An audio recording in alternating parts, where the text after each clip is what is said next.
Friends ఈ వీడియోలో వచ్చేసి మనం C++లో ఐడెంటిఫైయర్స్ అండ్ కాన్స్టెంట్స్ గురించి అయితే తెలుసుకుందాం. ఫస్ట్ ఆఫ్ ఆల్ ఐడెంటిఫైయర్స్ అంటే ఏంటని తెలుసుకుందాం. All C++ variables must be identified with unique names. అంటే మనం C++లో వేరియబుల్స్ ని క్రియేట్ చేస్తున్నాం అన్నప్పుడు ఆ వేరియబుల్స్ అనేది యూనిక్ నేమ్స్ అయితే అయి ఉండాలన్నమాట. అంటే ఒకే నేమ్ ని మళ్ళా మనం తీసుకోకూడదు. అంటే ఎవ్రీ వేరియబుల్ కూడా యూనిక్ గా ఉండాలన్నమాట. Identifiers can be short names like X and Y or more descriptive names age, sum, total volume. అంటే ఇప్పుడు మీరు వేరియబుల్ నేమ్స్ వచ్చేసి X అండ్ Y అని తీసుకున్నారు అనుకోండి, అది చూడడానికి చాలా సింపుల్ గానే ఉంటది. కానీ X అనే వేరియబుల్ అసలు దేనికి యూజ్ చేసాం అన్నదైతే వేరే వాళ్ళకైతే అసలు అర్థం కాదనమాట. అది ఇప్పుడు మనం X ఈక్వల్ టు 15 అని తీసుకున్నాము. X లో 15 అయితే ఉంటది, కానీ ఆ 15 మనం దేనికి తీసుకున్నాం అన్నది ఎవరికి అర్థం కాదు. అదే ఇప్పుడు నేను ఏజ్ ఈక్వల్ టు 15 అని తీసుకున్నాను అనుకోండి, ఆ వేరియబుల్ లో మనకి 15 స్టోర్ అయ్యింది. ఆ వేరియబుల్ దేనికి మనం యూజ్ చేస్తున్నామంటే యూజర్ యొక్క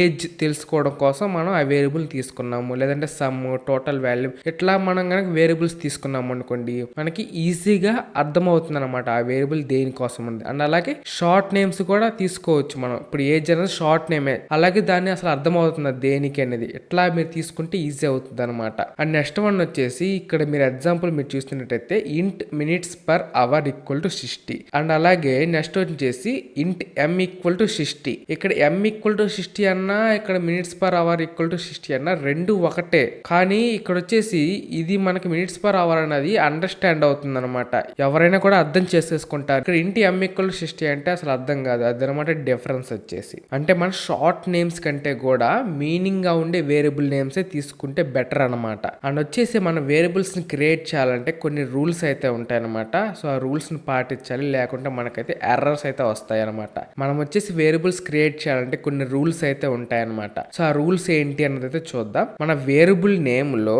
మనకి లెటర్స్ ఉండొచ్చు, అంటే ఆల్ఫాబెట్స్ A నుంచి Z వరకు తీసుకోవచ్చు. డిజిట్స్ ఉండొచ్చు, డిజిట్స్ అంటే ఏంది నెంబర్స్, అవి కూడా ఉండొచ్చు. అండ్ అలాగే అండర్ స్కోర్ కూడా ఉండొచ్చు. అండ్ స్పెషల్ క్యారెక్టర్స్ ఇవి ఉంటాయి కదా, సో అవి అయితే తీసుకోకూడదు అనమాట. ఈ మూడు మాత్రమే ఉండాలి, letters, numbers and under score. ఇక్కడ మనం వేరియబుల్స్ లో లెటర్స్, నెంబర్స్, అండర్ స్కోర్స్ తీసుకోవచ్చు కదా అని చెప్పి మనం వేరియబుల్ నేమ్ ని మనం నెంబర్స్ తో స్టార్ట్ చేయకూడదు అనమాట. ఇప్పుడు ఎగ్జాంపుల్ 1 ఏజ్ అని వేరియబుల్ తీసుకోకూడదు, కానీ ఏజ్ 1 అని తీసుకోవచ్చు. ఎందుకంటే నెంబర్ అన్నది ఫస్ట్ రాకూడదు అనమాట. అది ఒక రూల్ అనమాట. ఫస్ట్ మీరు లెటర్ తో అయినా స్టార్ట్ చేయాలి. అంటే ఏజ్ 1 అండర్ స్కోర్ అని తీసుకోవచ్చు, లేదంటే అండర్ స్కోర్ ఏజ్ అని తీసుకోవచ్చు. అంటే స్టార్టింగ్ లెటర్ మనకి లెటర్ అయినా అవ్వాలి, లేదా అండర్ స్కోర్ అయినా అవ్వాలి. నెక్స్ట్ వచ్చేసి నేమ్స్ ఆర్ కేస్ సెన్సిటివ్. మనకి C లో వేరియబుల్స్ అయితే కేస్ సెన్సిటివ్ ఉంటాయి అనమాట. అంటే ఇప్పుడు మై వేర్ అని తీసుకున్నారు, ఇక్కడ మై వేర్ అని తీసుకున్నారు. రెండింటికి డిఫరెన్స్ వచ్చేసి ఇక్కడ క్యాపిటల్ వి, స్మాల్ వి అనమాట. కానీ C++ ఈ రెండింటిని కూడా రెండు వేరు వేరియబుల్స్ గా తీసుకుంటది అనమాట. అంటే రెండు డిఫరెంట్ వేరియబుల్స్ లాగా కన్సిడర్ చేస్తుంది అనమాట. రెండు మై వేర్ అన్నా కూడా దాని యొక్క స్పెల్లింగ్ అన్నది వేరు ఉంది కాబట్టి రెండు డిఫరెంట్ వేరియబుల్స్ అవుతాయి. కాబట్టి మనం ఏ వేరియబుల్ తీసుకున్నామో సేమ్ అదే లెటర్స్ తో సహా మనం అయితే తీసుకోవాలన్నమాట. క్యాపిటల్ తీసుకున్నా క్యాపిటల్ తీసుకుంటే అది వర్క్ అవుతుంది, స్మాల్ ఉంటే స్మాల్ తీసుకోవాలన్నమాట. Names cannot contain white spaces or special characters. అంటే మన వేరియబుల్స్ లో వైట్ స్పేసెస్ అయితే అసలు ఉండకూడదు. అండ్ అలాగే స్పెషల్ క్యారెక్టర్స్ కూడా తీసుకోకూడదు అనమాట. నెక్స్ట్ వచ్చేసి రిజర్వ్డ్ వర్డ్స్. అంటే మనకి C++ లో కొన్ని రిజర్వ్డ్ వర్డ్స్ అయితే ఉంటాయి అనమాట.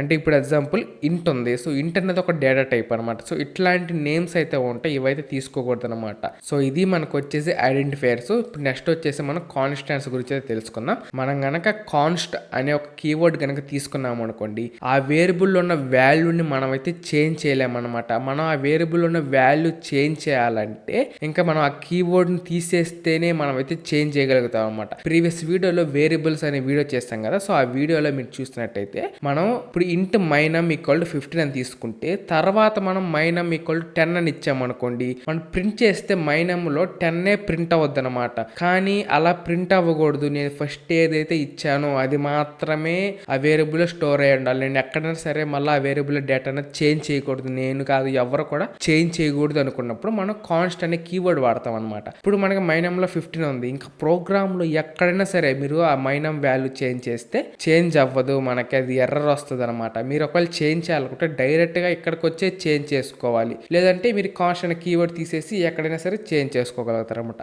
అదనమాట మనకి కాన్స్టాంట్ అంటే. సో ఇది ఫ్రెండ్స్ ఈ వీడియో వచ్చేసి. సో ఈ వీడియో అయితే మీకు అయితే అర్థమైంది అనుకుంటున్నాను. సో వీడియో కనుక నచ్చినట్లయితే లైక్ చేసి మీ ఫ్రెండ్స్ కూడా ఈ వీడియోని అయితే షేర్ చేయండి.